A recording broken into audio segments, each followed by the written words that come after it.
Hi all, good morning and good evening. This is Kiran from Rewire by Automation. In continuation to previous session, in this session I'm going to cover about Android SDK. Just to recap previous session, Android Studio, you see here, uh, in the previous session we talked about how to uh, install the Android Studio. And now in this session, we are going to talk about the SDK manager. Okay.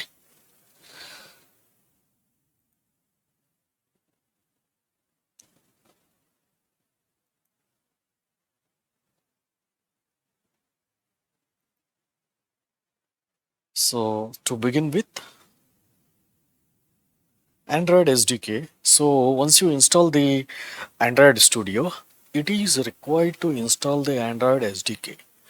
So the purpose is in order to have, in order to communicate with mm, the apps reside on the Android devices, or to configure the emulators, we need to have these packages. Okay, without this software development kit, this Android development kit, either you cannot develop or you cannot talk with the emulators. So it is must. This is one of the component where you need to have uh, this SDK manages to configure the emulators and to play with the emulators. Okay, or else if you are working on any mobile cloud solutions, you don't need to configure this one. Okay, so since we are developing the environment in the our host system, we need to configure Android related development. Like in our Java, we are installing the JDK as a software for different application development purpose. Similarly, we need to we need to configure this SDK packages in order to create any Android app, or in order to play with the emulators, in order to have Android emulators at your host system. Okay, so in continuation to the Android Studio, you will be prompted to have this particular screen once the Studio is installed automatically. Otherwise, it will not. So there is a separate mechanism where you only configure this SDK managers. In the previous session, I told purposefully we are installing the Android Studio in order to maintain these packages seamlessly. Okay, so whenever is there any updates, the Android Studio will the prompt you once you launch the SDK manager. Okay, so it will create related the components and everything, so that you don't need to worry about the version upgrade. Okay, so here specifically I'm calling out here, once you prompted with this particular screen, you need to select this one, and then you need to uh, accept this one. Okay, otherwise it will not install. And at the same time, Android SDK preview license, this one also, this architecture also system image, this one is okay, architecture image for emulator purpose, you need to install this one. Okay, in the second screen, if you can see here, I have selected, and then I have selected the accept. Once these two are taken, and then you can give the finish, so it will start installing the downloading the download, and it will install the components. Here it is downloading. It will download to the your local drive wherever you are asking to configure. Okay, and then so you have a series of screens. Okay, so once this setup is complete, this packages are downloaded. Okay, you will be prompted to next screen.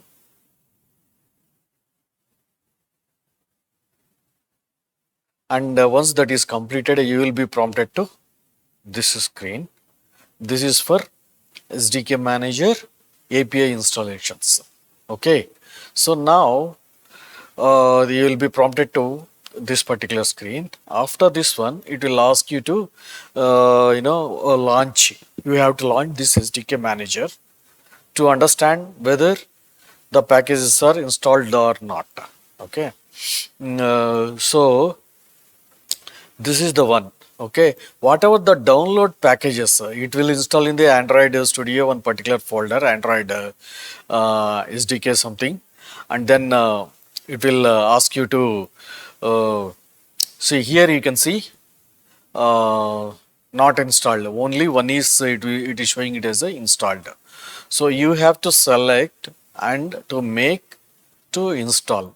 Okay, so here say the SDK managers. These are the different versions. See, if you have the Android versions 2, 2.1, 3, 3.1. Suppose if you have a app requirement, you need to test it on one particular specific OS version. You may not have the device is available.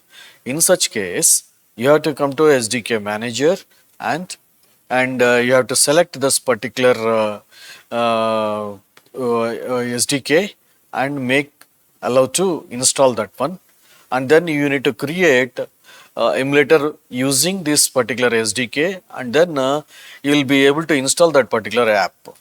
Otherwise, it will not allow to install any of other versions, because that particular app is developed for only that particular OS version. Otherwise, it will show a prompt user to this saying that this is incompatible.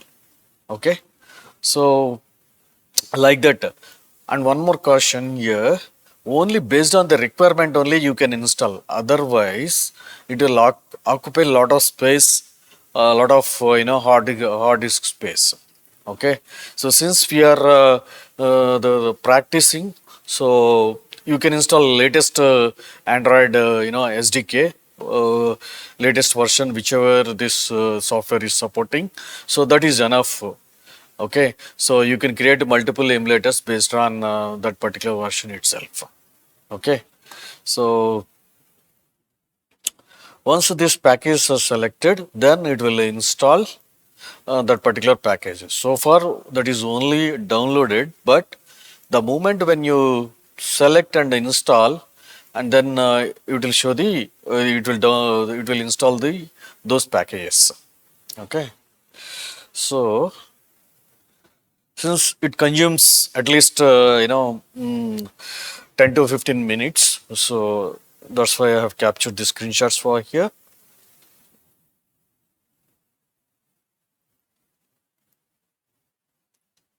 See here. So I have installed only in my system only API 34 and 13, so that we can configure with latest the packages. Okay, I'll tell about what is the API 34 in the next session, and this is the one. So suppose if you wanted to install any different things, then you can install it. So just click it on OK. So it will get installed.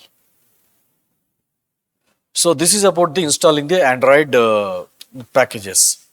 In continuation to that, you might have seen here the APIs. What exactly Android API? I'll give you brief. So for whoever is working on the automation side on apps, so you don't need to extensively know what exactly it is, but as a user of Android automation, you should know what exactly it is, so that you can communicate the challenge when you encounter to the dev team, and you can articulate the challenge clearly, so that that will get into the proper resolution. Okay, so for that reason we should know. So what exactly API levels? Okay, see here Android 14. This is the latest version when I'm recording this session. That is, for each Android version, it mapped to one particular API version. Okay, so the moment that Google is releasing the Android At the same time, they will release the one API version. That API version we should know. Okay. Sometimes developer will say that you need to configure the so and so API. Then you should be in a position to understand what they are talking. Okay. So that's why there are different versions. The versions are there. So see here, Android 14.34 and 13.33 and 12.31 and 32, 11.30, like that they are given the API level version. Okay. So only we just know what is the version, the OS version and corresponding API version. Here I have given the link. If you click on this link, it will navigate to this particular page where it will show you the different versions which I shown in the screenshot. See here. Okay, 14, 13.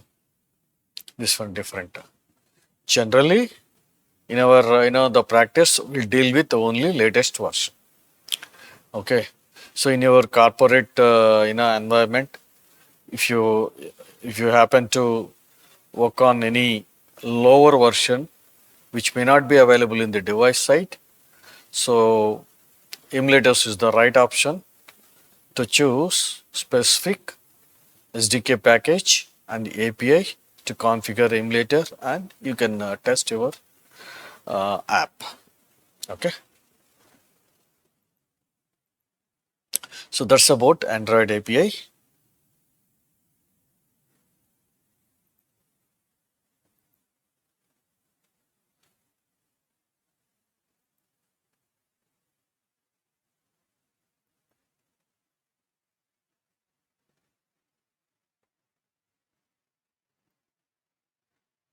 So I have completed the Android API.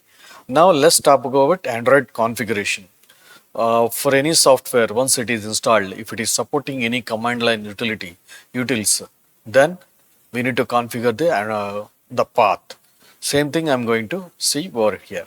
If you compare with Java, you will have to configure Java underscore home, and at the same time, you need to configure it in the path. Similar thing, you have to do it for Android as well. See here. So once your SDK is everything is set up right, you will come to know somewhere around in this users this particular path. In my system, Android Studio location is different. That is in the C program files, but in Android Home, there is a separate location. It will set up automatically. Okay.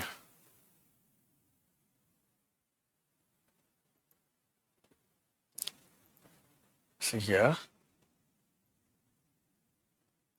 If you see here, Android Home, see here. For me here, this is the one, see. So and so, this is the one. For you also, see users and under app data local, this SDK will be configured. Okay. From here, it will recognize where is this Android 34 and the corresponding APIs are available. Okay. So do not search it in the C program files Android Studio. You need to search it in the C users. Okay. And once you set the Android home, and you have to set these two things. Android home platform tools and platforms. These two is the must.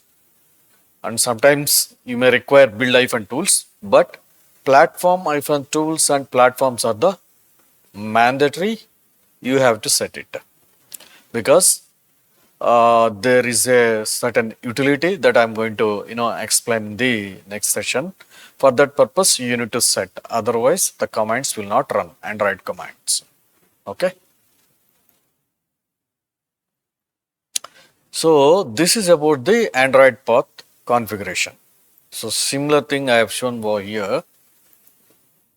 What you have to do it in this one, and then Android home you need to set it, and then this platform tools and platforms you need to set it. Okay.